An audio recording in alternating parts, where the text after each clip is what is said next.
Happy New Year, everyone. Happy 2018. You've set a goal that you want to lose weight. You're ready to finally lose that 20 pounds, that 50 pounds, 100, 200 pounds, whatever it is. And you're focused, you're determined. You're finally putting your health as a top priority and you're ready to make it happen and nothing can stop you. Now, is weight loss the best goal? Is losing weight an accurate goal that's going to get you to where you want to be? Because at the end of the day, what are we always looking for? More pleasure and less pain in life. Those are the two. And you feel that if you step on the scale and you see that number of 150 pounds, 130, 120, 100 pounds, whatever it is, you're going to get a lot of pleasure. You're going to feel less pain. You're going to feel more confident in yourself. You're going to be happier. You're going to want to go out and achieve more of your goals because now you feel better about yourself. And my personal opinion, I think that the scale is not the most accurate. I think the scale, it fluctuates a lot. From my experience, if I really wanted to, I could change the scale by about 5 to 8 pounds tomorrow. How can you do that? Well, number one, this is what affects the scale. Your carbohydrate intake and your sodium intake. Carbs and sodium both retain water weight. So if I have a ton of carbs and a ton of sodium, I'm going to 100% weigh more tomorrow because my body's going to hold on to so much water. How much coffee did I drink? How much water did I drink today? Did I exercise today? All affects water weight as well. How much sleep did I get? So you can see that there's so many factors in life that we do every single day that we don't even realize that will affect how much you weigh day to day. So by doing daily or weekly weigh-ins and thinking that that is the most accurate determination of if you're succeeding or not, you're not. I don't think that's accurate. So I think there are much more ways that we can go about it to get to your goals than the scale. So what are some things that we can focus on, right? How about your strength, your endurance, how you're feeling, your mood?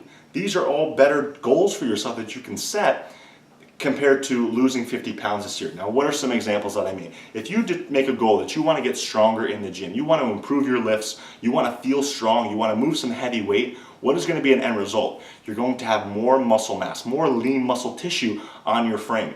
Because there's a big difference between someone like myself who's 6'2", 215 with a pretty low body fat compared to someone else 6'2", 215 with a higher body fat. So if that person had a goal that they wanted to lose weight and they got to 215, but they didn't maintain any muscle mass, they're not going to like how they look. They're going to wish that they had done more weight training and lost less muscle mass in the process. So weight loss, yes, it's a goal, and I don't fully support it because weight loss is different than fat loss. Weight loss can mean losing muscle mass. It can mean losing water weight. If you're not properly doing things the right way, you can lose a ton of muscle because you just want to see the scale go down, the scale go down, the scale go down. And when you see I lost 3 pounds this week, but maybe 2 of those pounds were muscle and the other pound was fat, that's not a good goal. That's not what we want to shoot for. We want to shoot for a high lean muscle mass. We want to have a ton of muscle on our frame so when the weight all does come off, the fat comes off, we have a nice physique that looks good where maybe your shoulders are capped, you have nice legs, good glutes, a nice core.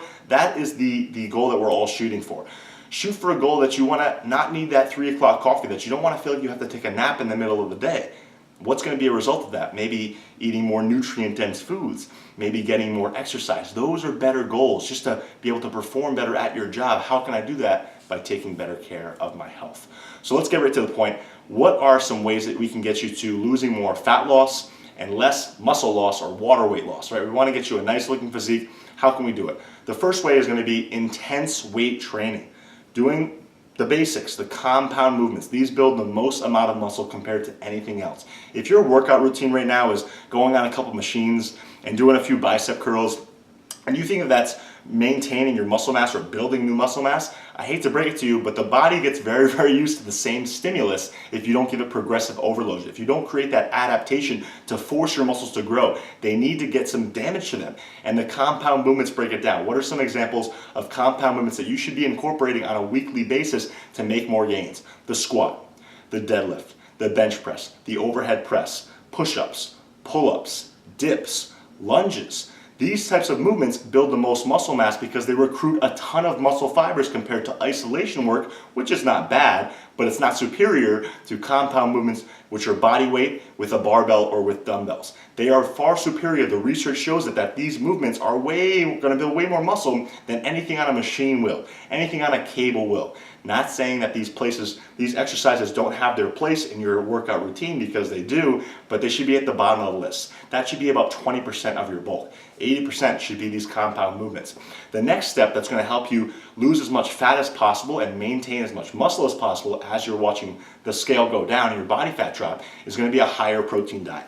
Now, there's different research that shows that you need 1 gram of this or 1.5 of per kilogram or per pound. It's going to be very individualized. So you're going to have to play around with the numbers to see what works best for you. Me personally, I like about 1 gram per pound of body weight minimum for me when I'm in a caloric deficit. Sometimes I'll go a little bit higher, but it's very, very individualized. You need to figure out what works for you. For some of my clients, we'll do a little bit less than a pound per body weight. For some, we'll do more. It depends on what you've done in the past and what works best for you. There's no coach out there that's going to know your body better than you. And of course, I'm not saying that these have to all be animal protein sources for my vegetarian and vegan friends. I think that you can get plenty of protein on a plant-based or reduced animal product diet. It's just a little bit easier to get it with animals, but just make sure that at the end of the day, your macronutrients are showing that you are getting sufficient protein, especially when in a caloric deficit when trying to retain muscle mass. The next way is going to be high intensity interval training, HIIT cardio. Not the biggest fan of walking on a treadmill for an hour. I mean, it works. The body definitely gets used to it over time. I think there's more effective ways to stimulate fat loss, like HIIT workouts. This is doing things like the rower, really intense for maybe 15, 20, 30 seconds all out. Sprinting, the ropes, ball slams, burpees, these types of movements that really stimulate your central nervous system, stimulate a lot of muscles to recruit, and stimulate your heart rate to skyrocket is what's going to really force your muscles to grow. Now, a disclaimer, do not do HIIT workouts every single day of the week, especially if you're doing these compound movements like the squat and the deadlift, for example, which require a lot on your central nervous system. If you want to be able to recover, you got to make sure you're doing maybe HIIT once, twice a week max, and then maybe some steady state cardio on the other days. I wouldn't go crazy with the cardio. I always recommend starting off less with the cardio, more with the weight training, because what happens when the body fat does stop to drop? What are you just going to do, more cardio if you're already doing cardio 7 days a week? It's not a good idea. What are you going to drop your calories even more? Not a good idea. That's why I recommend starting a little bit higher on the calories, high with the protein, minimal cardio as possible, maybe 1-2 sessions a week, weight training, ideally 4 times a week, and you go from there. When the progress stops, that's when you start to add in the cardio. You don't go right off the bat saying, I'm going to do 7 days of cardio a week and drop my calories to 1,600, because then when the fat loss stops, what the heck are you going to pull from? What are you going to work with? And then the final part of this formula to get you successful is going to be your sleep. This is also very individualized. You got to find out how many hours you need to perform. But lack of sleep has shown that it puts you in a catabolic state where you're muscle wasting. You're not able to retain the muscle mass and you're storing more body fat. So make sleep a top priority in 2018. It's so important. I know you go to work all day, you get home, you have your family, your kids, whatever it may be, and you just want to relax. You want to watch some TV, you want to play on your social media, you want your you time, you want to stay up a little bit later. I'm going to ask that you don't do that. I'm going to ask that you try to get to bed as early as possible, because it's very, very important that you're getting enough sleep so you can recover, so you can mentally and physically be ready for the next day, whatever tasks you have to handle. For me, the magic number is about 7 hours of sleep.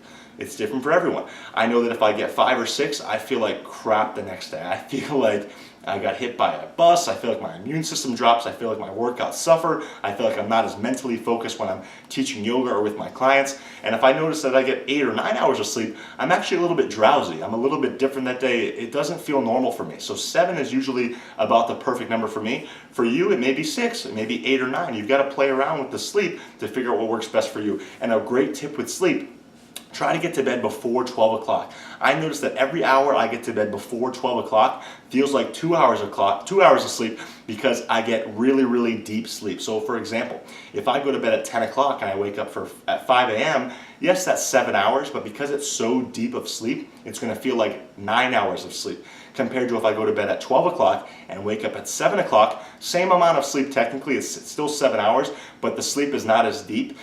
And it only feels like 7. I didn't feel like I got extra rest in that time period. So those are going to be the things, guys.